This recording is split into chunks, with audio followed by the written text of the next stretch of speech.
Hola, hoy vamos a ver sobre conceptos de bases de datos y bueno, el primero va a ser la diferencia entre datos e información.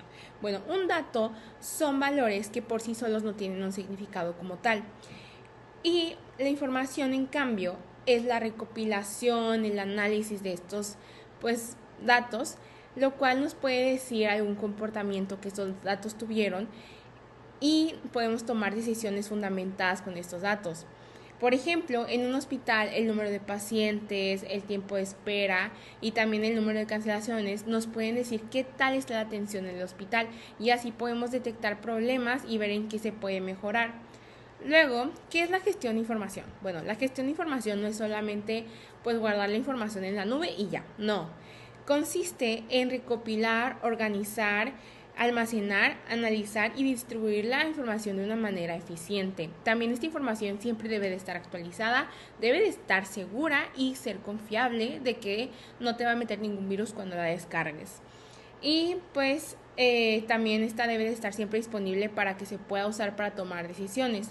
Luego, ¿qué es una variable? Bueno, una variable es una característica que puede cambiar entre diferentes registros.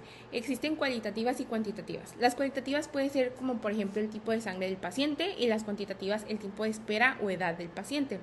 Y las cuantitativas pueden ser discretas o continuas. Y las discretas son cuando se suman y las continuas son cuando tienen decimal. Luego, ¿qué es un registro o caso? Bueno, un registro es cada elemento de una base de datos. Por ejemplo, en un hospital, pues cada paciente puede ser un registro. También pueden registrarse personas, objetos, actividades o pérdidas de tiempo. O incluso también se puede, registrar por doctor. ¿Y qué significa el concepto de basura entra, basura sale?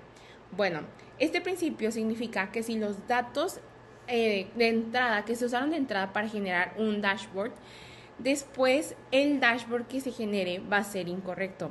O sea, no solamente debemos de meterlos y ya. Primero se deben de actualizar estos datos, limpiar y verificar que no haya ningún duplicado para que la información que se presente ya al analizar este problema sea real y no se esté presentando información que no sea. Y luego, ¿qué es la capa de visualización de datos? Que es la parte de sistema de información. Es donde se presentan los datos mediante gráficos, tablas, un dashboard o indicadores. Su objetivo es presentar los datos de una manera más sencilla, de una manera más fácil de entender y que todos lo puedan entender porque hay personas que lo entienden mejor visualmente. Y también facilita la detección de problemas para tomar mejores decisiones y en base a esto se hace la pues sí. Bloque 2, base de datos y modelador relacional. Bueno, primero que nada, ¿qué es una base de datos relacional? Bueno, esta organiza datos en tablas relacionadas y esto ayuda para evitar a repetir información y facilita el análisis. Luego, diferencia entre una llave primaria y una llave foránea. Una llave primaria solamente identifica un registro de forma única, mientras que una llave foránea conecta una tabla con otra. ¿Qué es la normalización y para qué nos sirve? Bueno, organiza información para evitar datos repetidos e inconsistentes. Luego, ¿en qué nos afecta tener una fecha guardada como texto?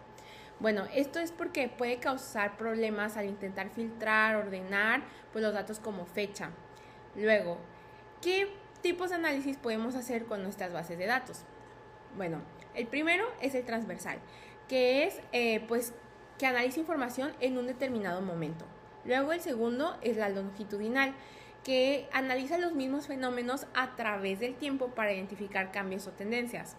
Luego el cuantitativo, utiliza datos numéricos y permite analizar los datos de una manera estadística. Luego cualitativo, analiza información de una manera no numérica como opiniones, comentarios o categorías.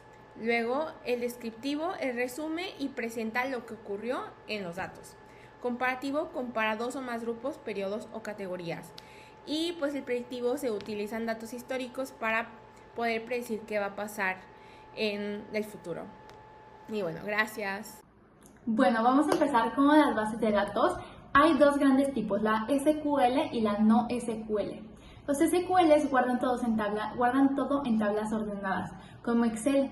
Estas son perfectas cuando necesitas datos exactos y consistentes como el registro del paciente o facturación de un hospital. Los no SQLs son un poco más flexibles, no necesitan una estructura fija. Sirven más cuando los datos son muy variados o llegan en cantidades muy grandes, como datos de sensores médicos o de una app con millones de usuarios. Ahora, las organizaciones no solo usan una base para todo, sino que tienen una para operar y la otra para analizar. La parte operativa, la OLTP, la del día a día, pueden registrar citas, cobrar, dar de alta a pacientes, y la base analítica, la OLAP, es para estudiar lo que ya pasó y encontrar patrones, como por ejemplo en un hospital, en qué meses hay más urgencias. Estas se separan porque si haces consultas pesadas de análisis sobre la misma base donde opera el negocio, la haces lenta para todos. Entonces, la base analítica usa un modelo llamado esquema de estrella y esta tiene una tabla de hechos al centro que guarda los números de cuándo se vendió, cuántas consultas hubo, y alrededor de esta están las tablas de dimensión que dan el contexto de quién, qué, cuándo y dónde. Ahora, ¿cómo comparten información de sistemas entre sí? Bueno, para esto existe la API. Una API es como un mensajero entre dos programas. Uno pide los datos, la API los busca y se los regresa, sin que ninguno necesite saber cómo funciona el otro por dentro. Por ejemplo, el sistema de citas de un hospital necesita los horarios de que un doctor está disponible. En vez de compartir toda la base de datos, le pregunta a la API y esta responde solo con lo que necesita. Los datos viajan en formatos como JSON o XML. Los JSON son el más usado hoy porque es mucho más ligero y más fácil de leer y se prefiere sobremandar archivos como Excel porque la respuesta llega en milisegundos y no necesitan que nadie descargue nada. Entonces, un ejemplo práctico podría ser un dashboard en Power BI que le pide a la API, dame las consultas de hoy en un hospital. La API le responde con los datos y el Power BI actualiza las gráficas. Si esto se repite cada 5 minutos, el tablero está prácticamente en tiempo real. ¿Y por qué es mejor usar una API en vez de dar acceso directo a la base de datos? Pues bueno, esto porque la API es como atender en la puerta. Entonces solo muestra lo que tú decides y controlas quién la ve, y si cambias algo interno, los usuarios externos no se ven afectados. Es por eso que esto da acceso directo, sería como dar las llaves de tu casa, por ejemplo. En resumen, estos dos se separan por función, la operativa y la analítica. Y las API son el puente seguro para que los sistemas se comuniquen. El proceso ETL tiene 3 etapas: extraer, transformar y cargar. La transformación es donde se invierte más tiempo, más o menos como el 70-80% del proyecto, porque los datos crudos nunca vienen listos. Y ahora sí, la base de datos está mal diseñada, sin índice, sin normalización, el dashboard se vuelve muy lento y se congela al filtrarlo. Pero esto es porque el sistema tiene que recorrer todo en vez de ir directo al dato. Pero peor aún, una base de datos mal diseñada genera datos duplicados o inconsistencias, y esto lo hace que los directivos o ejecutivos tomen decisiones con números muy equivocados.